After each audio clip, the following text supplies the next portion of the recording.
அன்பிற்கினிய அக்குநித்தி டிவி நேயர்களே, உங்கள் அக்குநித்தியின் அன்பு வணக்கங்கள். நம்மளுடைய சேனலில் விரதம் இருப்பது எப்படி அப்படிங்கிறத பற்றி நம்ம ஏற்கனவே வீடியோ பார்த்துருக்கோம். அதோட விதிமுறைகள் என்ன, அதாவது எப்படி தொடங்குறது, எப்படி முடிக்கிறது, இது எல்லோருக்குமே ஒரு பெரிய சந்தேகமாக இருந்து நிறைய பேர் ஃபோன் பண்ணி கேட்டிருந்தீங்க. அதற்காக ஒரு சின்ன வீடியோ ஒன்று பார்ப்போம். அதாவது தீராத நோய்களை எல்லாம் எந்த மருந்து மாத்திரையிலையும் குணப்படுத்த முடியாத, குணமே ஆகாத நோய்களை எல்லாம் இந்த விரதத்தின் மூலமாக குணப்படுத்த முடியும், வெல்ல முடியும். அப்படிப்பட்ட விரதத்தை எப்படி தொடங்குறது அப்படின்னா, இப்போ இன்னைக்கு விரதம் இருப்பதாக நீங்கள் முடிவு செய்தால், நேற்று இரவு முதல் நாள் இரவு பல உணவு சாப்பிடணும். ஏதாவது ஒரே வகையான பழங்கள், அது இனிப்பு வகையான பழங்கள் அல்லது புளிப்பு வகையான பழங்கள், ஏதாவது ஒரு சுவை உள்ள பழங்களை எடுத்துக்கொள்வது ரொம்ப ரொம்ப ஆரோக்கியம். எவ்வளோ வேணாலும் சாப்பிடலாம். அது 1-2 பழமெல்லாம் கிடையாது, நிறைய சாப்பிடலாம், வயிறு நிறைய சாப்பிடலாம். இரவு உணவு பல உணவாக இருக்க வேண்டும்.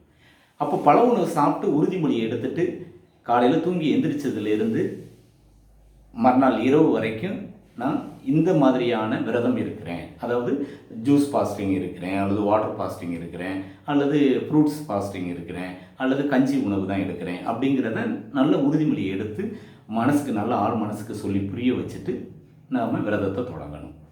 அப்போ இரவு படுக்கும்போதே உறுதிமொழியோடு படுத்துட்டிங்கன்னா காலையில் எந்திரிச்சு நாம் ப்ரஷ் பண்ணக்கூடாது, கை விரலில் மட்டுமே தேய்ச்சி வாய் கொப்பளிக்கணும். அதாவது எந்த சுவையும் நாக்கில் படக்கூடாது.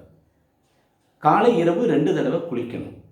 அடுத்த அன்னைக்கு காலையிலேருந்து மாலை வரைக்கும் 6 மணி வரைக்கும் அந்த விரதம் எந்த முறையை நம்ம செலக்ட் பண்ணிக்கோமோ அதை ஃபாலோ பண்ணணும். ஈவினிங் சூரியன் மறையும் போது ஒரு 6 to 7 மணிக்குள்ளே, 6-6:30 மணிக்குள்ளே லெமன், 4 ஒரு பீஸ் லெமனை கட் பண்ணி ஜூஸ் எடுத்து அதில் 50 மில்லி தண்ணி, அதில் 50 மில்லி அல்லது 100 மில்லி 100 ml, 1 டம்ளர் தண்ணி, அதில் லெமன் 4 ஒரு பீஸு, தேன் 2 டீஸ்பூன் அல்லது 3 டீஸ்பூன் தேன் கலந்துக்கலாம். அந்த தேன் கலந்த லெமன் ஹனி அந்த ஜூஸை நாம் ஈவினிங் சாப்பிடணும். இது எதுக்காக அப்படின்னா, விரதத்தை முடிக்கிறேன், இரவு மீண்டும் நான் பல உணவு சாப்பிட போகிறேன், அதுக்கான என்சைம்லாம் நீ சுரக்கணும் டைஜஷனுக்கு அப்படின்னு ஒரு இன்டிமேஷன் கொடுக்குறோம். இப்போ இரவு உறுதிமொழி எடுத்த முதல் நாள் இரவு நான் எதுவுமே சாப்பிட மாட்டேன்னு அதை புரிந்து கொண்டு இந்த உடம்பு உள்ளே இருக்கிற உள் உறுப்புகளுக்கு ஒரு அறிவு இருக்குது, அது எந்த என்சைமும் சுரக்காமல் டைஜஷன் வேலையை பார்க்காம உள்ள கிளீனிங் ப்ராசஸை நடத்திக்கிட்டு இருக்கும். இப்போ ஈவினிங் இந்த லெமன் ஹனி, அந்த இளம் புளிப்பு இளம் இனிப்பு இருக்கிற அந்த ஜூஸை சாப்பிட்ட உடனே உள்ள என்சைம் சுரக்கிறதுக்கு தயாராகிடும். அன்னைக்கு இரவு, அதாவது இன்று இரவு நம்ம விரதம் இருக்கிறோம்னா இன்றைக்கி இரவு மீண்டும் பல உணவு எதில் தொடங்கணுமோ அதில் முடிக்கணும். நல்லா புரிஞ்சுக்கணும். முதல் நாள் இரவு பல உணவு, அன்னைக்கு முழுவதும் நம்ம ஜூஸ்க்கான அதை எந்த விரதமோ அந்த விரதத்தை கடைப்பிடிக்கணும். அன்று இரவும் பல உணவு தான் சாப்பிடணும். மறுநாள் நீங்கள் இயல்பா, இது ஒரு நாள் விரதம் இருப்பதற்கு இந்த முறையை ஃபாலோ பண்ணணும்.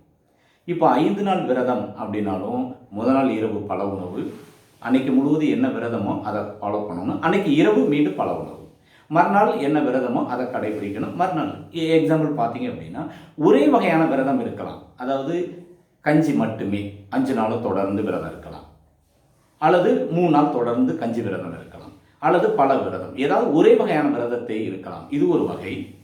அது 1 நாள் அல்லது 3 நாள் அல்லது 5 நாள் 7 நாள் நம்மளுடைய உடம்பினுடைய நோய் தன்மைக்கு ஏற்ப நம்ம இருக்கலாம், நம்மளுடைய மன உறுதிக்கு ஏற்ப இருக்கலாம்.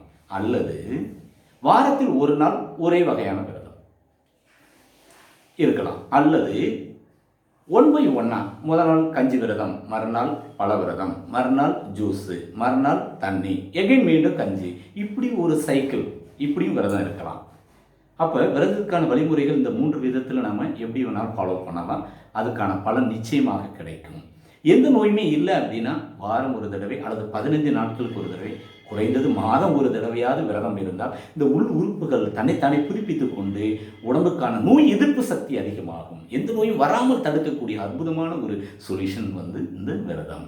ஓகே, விரதம் இருக்கிற அன்று நாம் தண்ணீர் விரதம் இருந்தால் படுத்து ஓய்வு எடுக்கணும். ஜூஸ் விரதம் இருந்தால் வீட்டுக்குள்ளேயே அல்லது நியர்பை சின்ன சின்ன வேலைகள் செய்யலாம்.